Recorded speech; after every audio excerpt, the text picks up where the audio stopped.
Hello and welcome back to Theology Happens. You're tuning in to episode number 12. If we can believe that. Episode number 12. I'm still Rob Schutz, and I am here to present another episode of Theology Happens where we talk all things theology and how it applies to our life. Well, in our last episode, we tackled a fun subject that is roaring through our culture with ethnicity and how that's going on. But today we are going to continue that trend. Absolutely not with ethnicity this time, but with the concept of gender. Yes, I am hitting on this one because it has become quite prominent, quite popular, quite the norm to talk about gender and what that actually means in culture and in society. And as a Christian, we probably should have a reasonable response to this definition, to a thought, a voice in this argument, in this debate, because we are at a fascinating time in our Western culture. I was trying, before we started recording, to find a set number of how many genders are being claimed. And it really depends on your source. And it seems that based on everything I've been hearing lately, and again, doing some quick confirmation of some information that I've heard, a number probably isn't the right way to understand how the mainstream world is talking about this issue. Actually, right now, generally speaking, the concept that we hear most is either spectrum or fluidity when we talk about gender. So what that means is that um, there isn't necessarily a singular or even a binary of gender. It's this sort of scale where things can sort of lean one way or another, or just the various different things that one might feel or be prompted to feel in any given moment.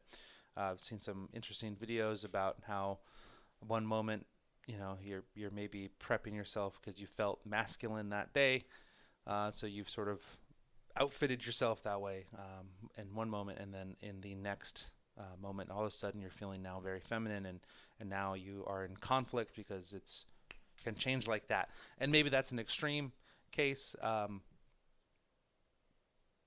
but again, that's just videos I've seen where other arguments have been like, no, I feel this is who I always am, and it's more static. But nevertheless, that's sort of this idea is that gender has become not necessarily biological, but gender has become state of mind. It has become, or even maybe less than state of mind, but how one interprets or feels about their situation. And so for the Christian, we have to ask, well, is this the design of God? Is this how things are supposed to be? And a very quick answer is no. So, how do I get there? Glad you asked. Well, first of all, let's start literally at the beginning, because I think that's an important place to start. Genesis. Genesis 1:1. I think we can all probably quote it based on who I believe to be in my audience, my primary audience to be at least.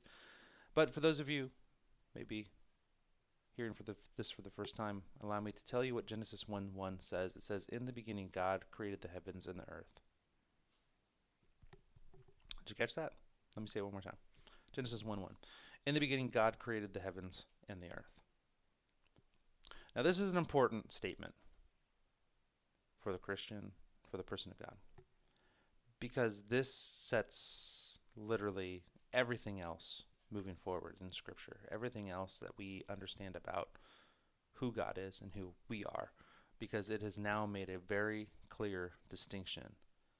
It doesn't say that in the beginning God organized the eternal matter. It doesn't say in the beginning God um, moved into a region and organized it. It doesn't say that God sort of was one with his, was one equal with his creation, or his creation was one equal with him.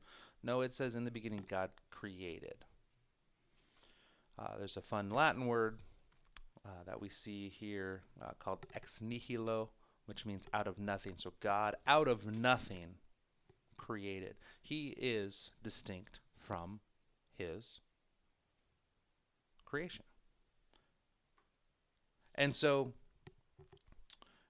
you keep reading through Genesis and you see these different days appear, and I know we could argue about that, but I don't want to do that tonight or today, depending on when you're listening to this. But anyways, as you continue to read through this story, eventually he gets to the final day of creation. And verse 26.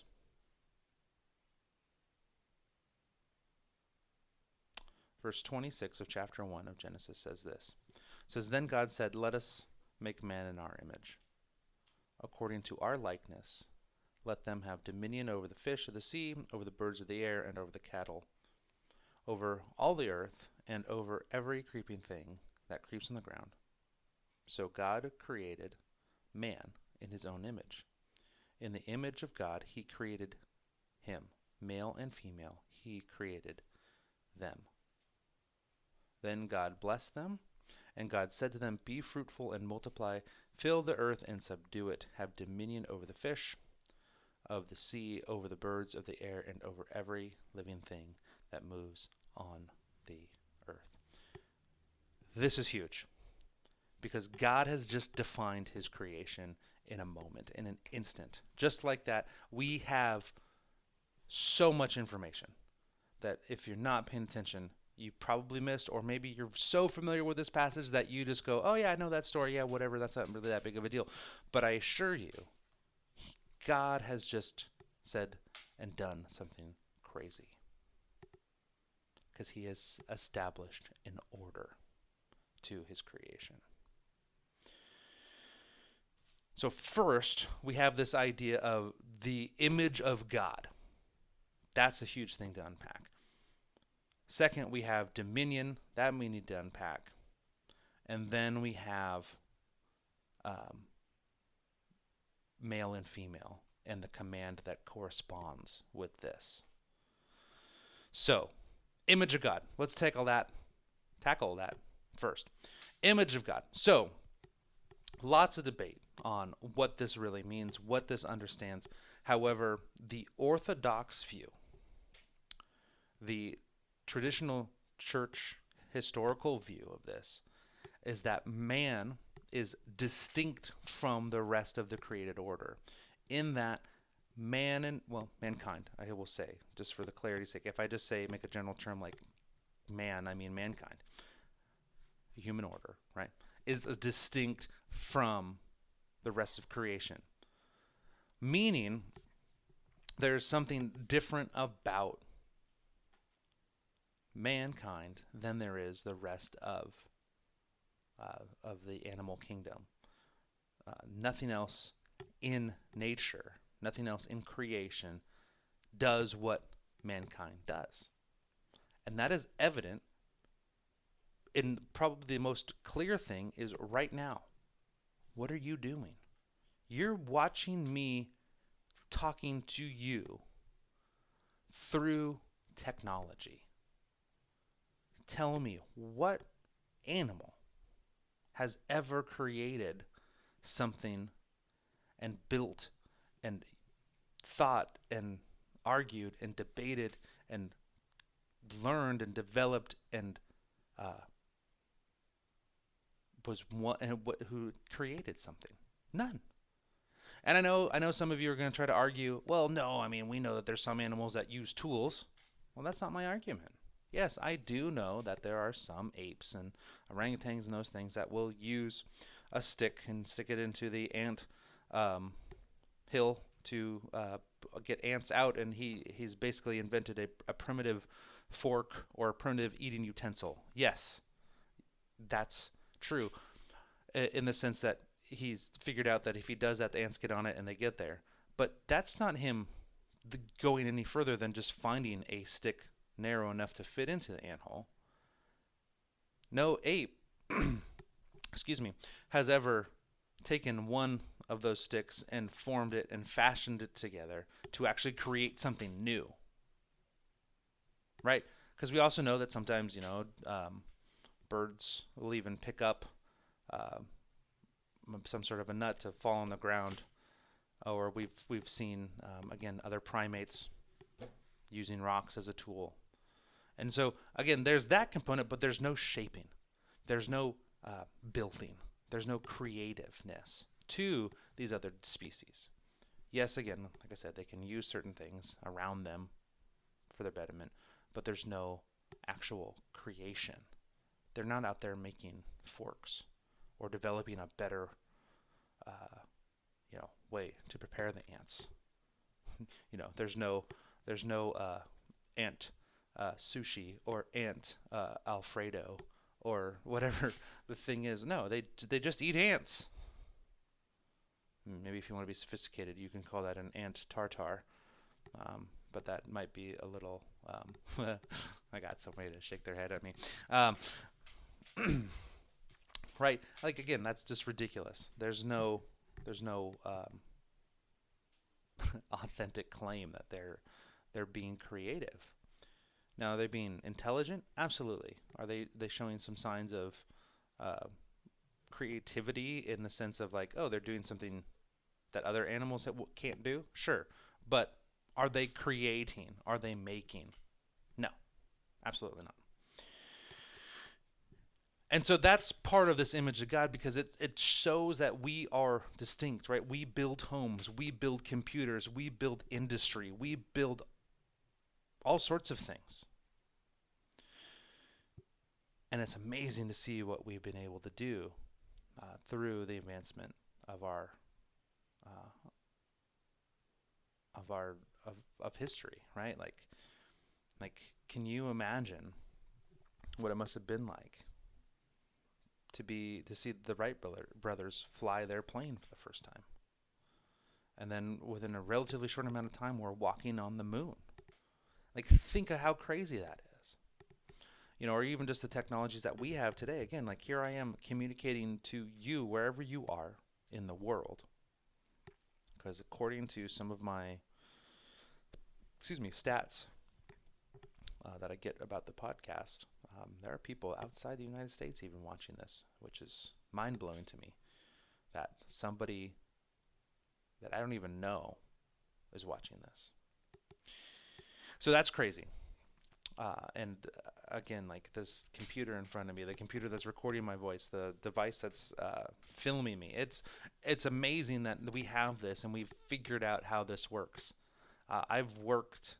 Prior to my teaching job, I was in IT. I was working in IT, and it always just blew me away because I knew how to fix things, but I didn't know how it like really actually worked because I was a low level frontline kind of technician.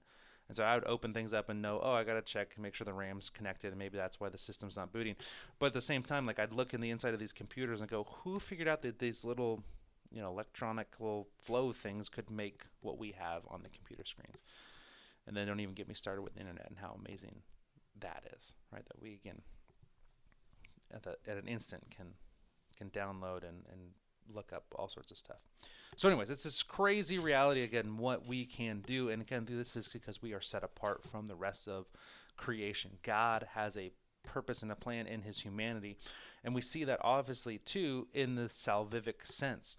Excuse me. God doesn't save animals. Why? Because animals don't sin.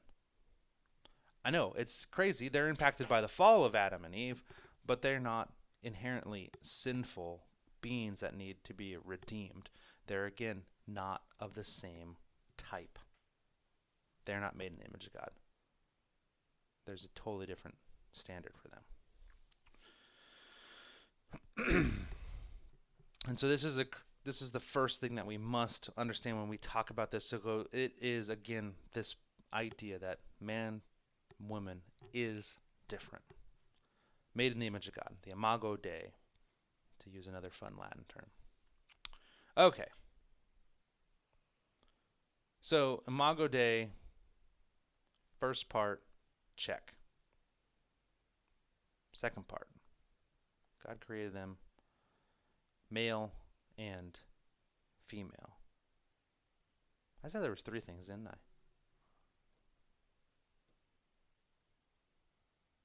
Oh well. It'll come to me. And the command? What's the command? All right. Well, this will be a weird little spot in the audio. We'll see if we cut this out or not. Anyways. Good thing we're not live. But if we leave this in here, that's fine too. I don't care. Anyways. Made in their image, made in the image of God, male and female. And then that ties into the command. I think that's where I was headed with this. Anyways. Male and female. Notice that God lays this out here in this passage. So along with the fact that he makes them in their image, he also created order with the male. Okay, yep, I'm back. I got it. We're good. There's a created order to what's going on. And we see this throughout, mostly, the animal kingdom.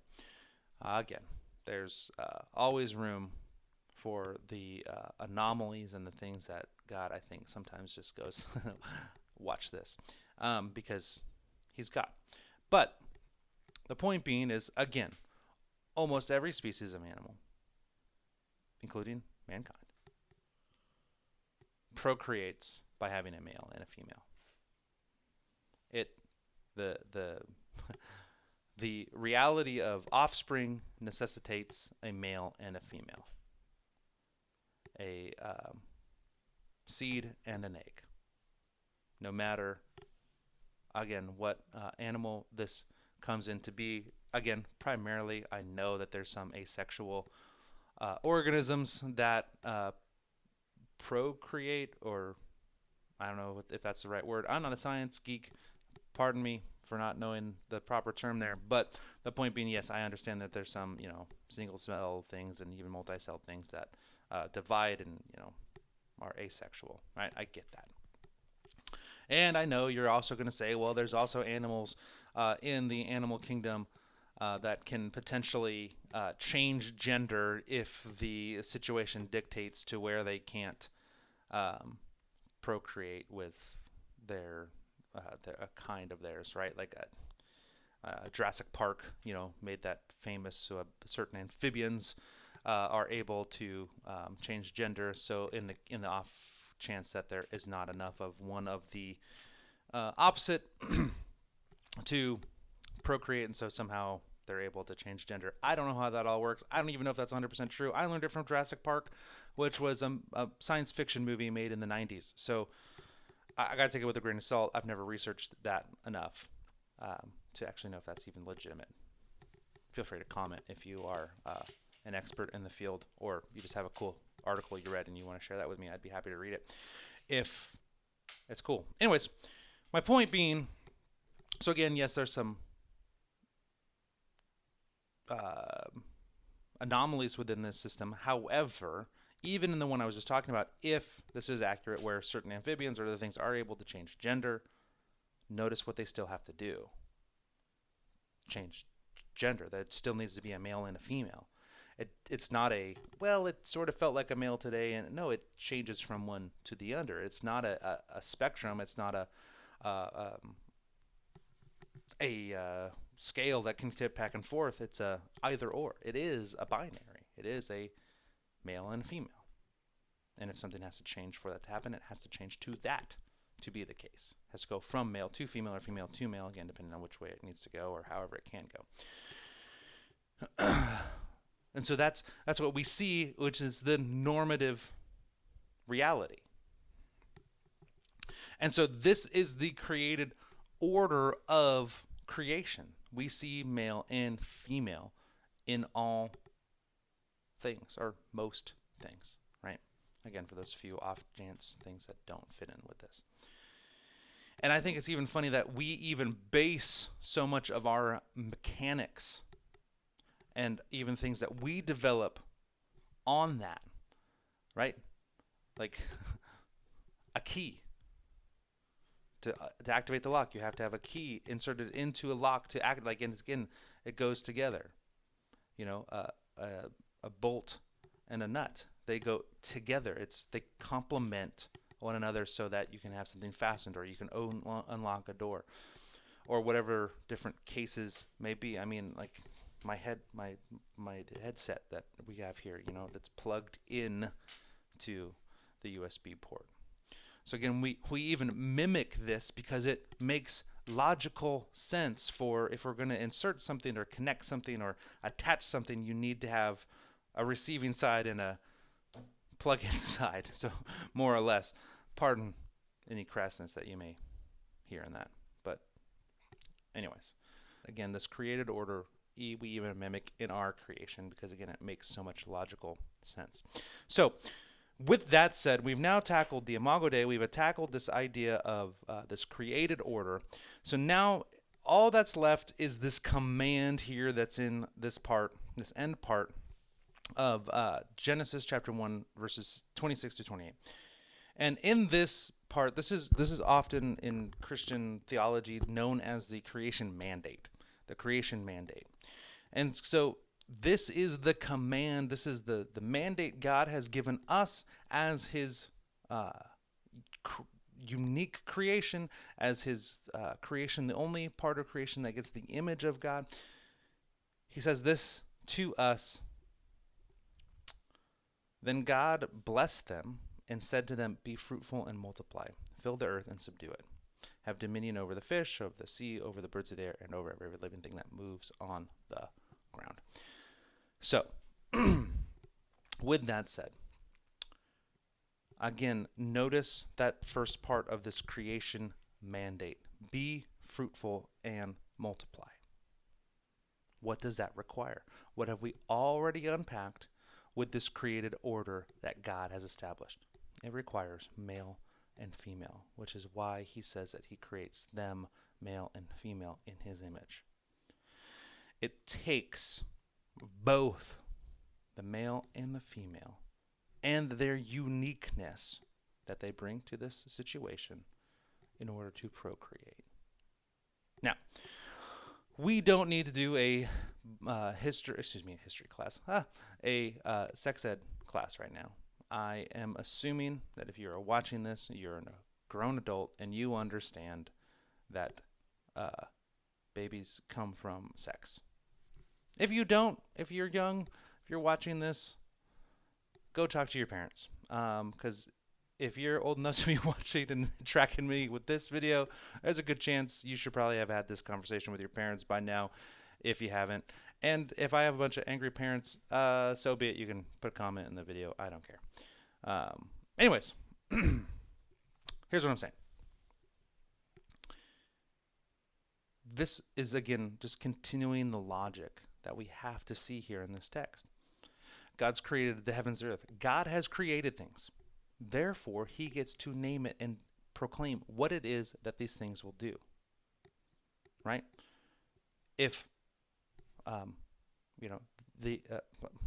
Steve Jobs and Apple, right? They created the iPod. Why did they call it the iPod? That's not what I would have called it. I would have called it, I don't know, fill in the blank of whatever you think is a more creative name. Well, I don't care what you have to say. They named that. They get to name it that. They get to decree what it is because it's theirs. It's really not that hard. We do this all the time. If it's ours, we name it. We know what it's for. Just like the guy who invented the hammer one day went, "This is for driving in nails." Why? Because that is what I'm creating. That's what I'm inventing. Screwdriver, going to drive in screws. Guy who invented the car goes, "This is its purpose." all of those things. They are the ones who said this is what it's for. Now, can somebody come along and do something incorrectly with it? Absolutely. However, that doesn't change its identity. It doesn't change what it was created to do. Right?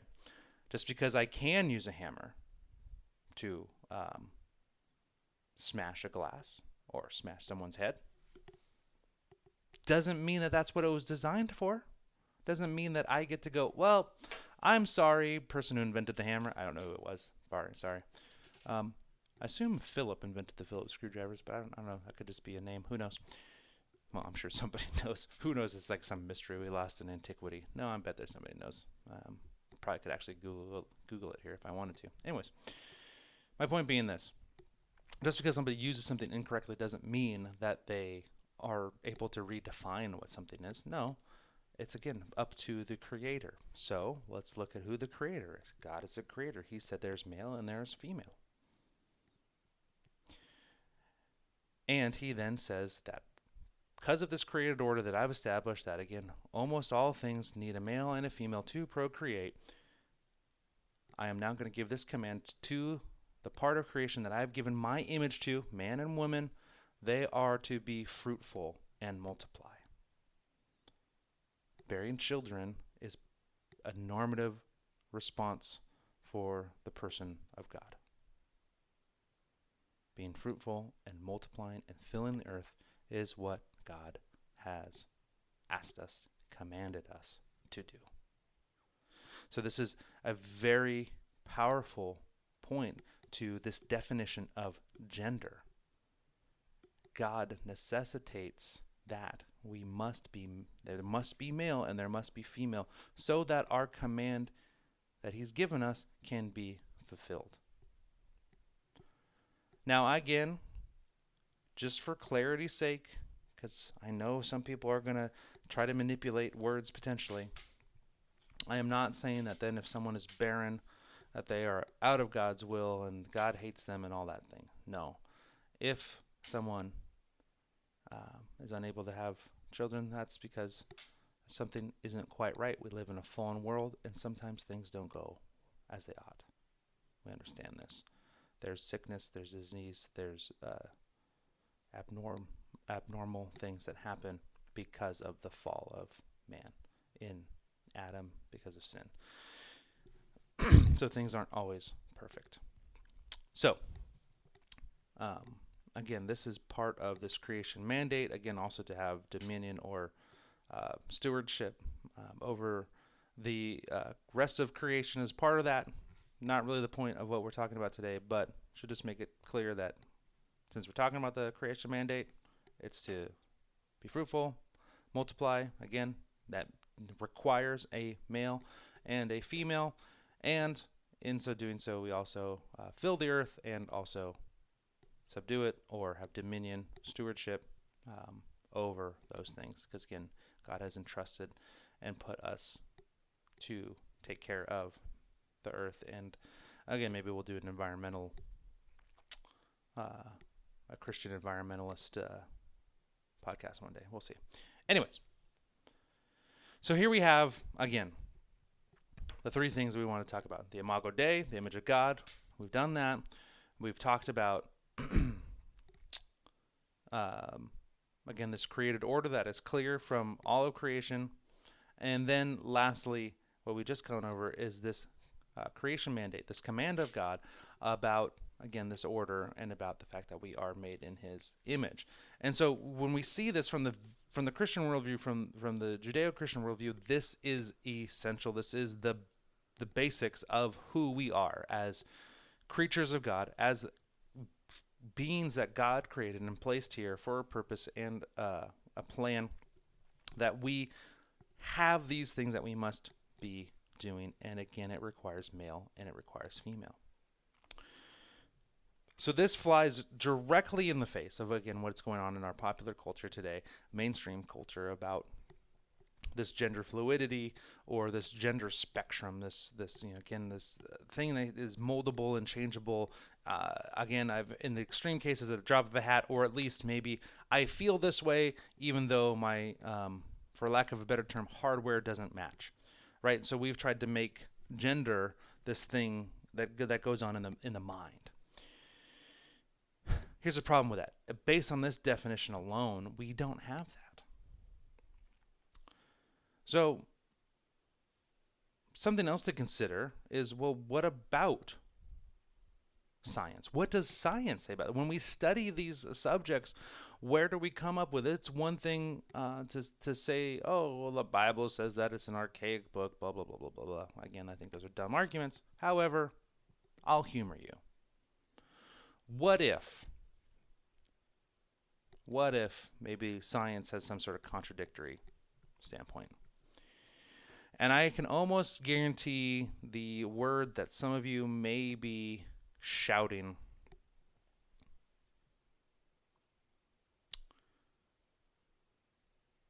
at me right now, and that is the term intersex, where again there's some non-binary situations going on, because in the binary system, excuse me one second, sorry about that. In this binary system, we have chromosomes. And scientifically, we see this, that XX makes a woman, XY chromosomes make a man. But yet, in the scientific world, we actually can see that there are times when this doesn't happen. Which means Genesis must be wrong, right? At least that would be the hypothesis of the claim. However, I have potentially a different I'm just looking at some stats in front of me, sorry. I have a different take to say that, well, because there's something that's not lines up with this normative XX or XY chromosome issue, that means that the binary is incorrect. Because when you start to look at the frequency of what is happening within either XXY or I don't know if XYY is a thing, or just where genitalia aren't either fully developed or partially developed, or there's some weird things going on with that. The frequency of these issues, again, of whether the chromosomes don't match up or just how genitalia develop or what that are minuscule. They're rather infrequent, which tells me something very important, that this is not normative. This is a defect. This is an abnormality, meaning it doesn't happen on the norm. Like I said, it's not normative, which points to something different than a scale or a spectrum. Instead, this points to the fact that we live in a fallen world, right? We have no problem saying that somebody born blind is a birth defect. It is not normal. It is not the expected outcome for someone to be born blind. Someone born deaf, someone born with missing digits, or somebody born, again, with other physical not normal things, right? We understand this, and we have no problem categorizing as that is something that's not normative, that's something that's not supposed to happen, yet it does. And the Christian response is that's because we live in a fallen world and not everything is as it always ought to be. Right? We look around the world and we go, things aren't perfect. We understand this, we know this. This is part of the fall of man. Yet for some reason within the last really only few years, we've made this argument that if there's these non-normal gender or sex birth defects, that means that the binary of male and female is totally whack and totally out of bounds, and it's at this other spectrum at play here where we have to reclassify everything. 10 years ago, we wouldn't have been making these arguments. Literally just 10 years ago. 2011, most of this ideology would have been very foreign to most of us. But it's been this increase and uptick in pushing this idea because, again, my personal conviction, because we've moved away from a godly worldview, and so we are trying to create our own identities. And so how was one way we rebel against God? We completely reject his created order, and this is one of the biggest ways we can do that. And so, again, God's given us over to our sin, and so we're just going right for it. So maybe you don't agree with that, and that's fine. We can argue that at another time. But my point being this is that we don't just throw out the gender binary because there's defect, because it's not perfect. We don't. Yes, it's abnormal. Yes, there are these cases, but they don't happen at the frequency that you would expect or predict if there was some sort of a scale or spectrum of gender.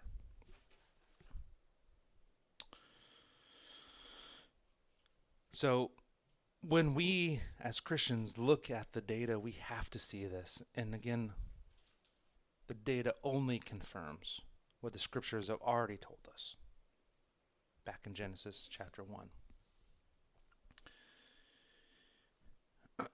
And so this concept of a gender fluid person or a person who's on this spectrum of gender is just a way for someone to continue to rebel against God. Someone who doesn't want to accept the created order that God has put before them. This is just rebellion. This is not a popular opinion, I know, but I'm just looking at the facts of what A, Scripture says first and foremost, because that's my foundation, and B, what does science actually show us? And we don't see a spectrum. We see a binary with abnormal outcomes every now and again. Again, these are 1 in thousands of birth defects. These are rare. Scripture is very clear. Science is very clear. And so I hope that this has been enlightening. I hope this has helped you sort of understand this issue. And of course, when we deal with this issue, we don't just pull out the facts and beat people into submission. I'm not saying that. Of course, we have to deal with this with grace, with love, and tact, and help people who are thinking this way, who have identified in this spectrum or on this scale, whatever again you want to call it, or their classification of non-binary, and we have to help them see the truth of what's going on. First and foremost, the truth of the gospel, to preach the truth of God to them so that they can come to a right relationship with God, first and foremost, and then continue on in this other issue of what they maybe misunderstand about who God is. Because that is what we're called to do. So we don't use this information, again, just have our way and to beat people over the head with it, but to help encourage people. So, again, I hope this has been helpful. I hope you have been blessed by this. And again, thank you for tuning in, and may God bless you.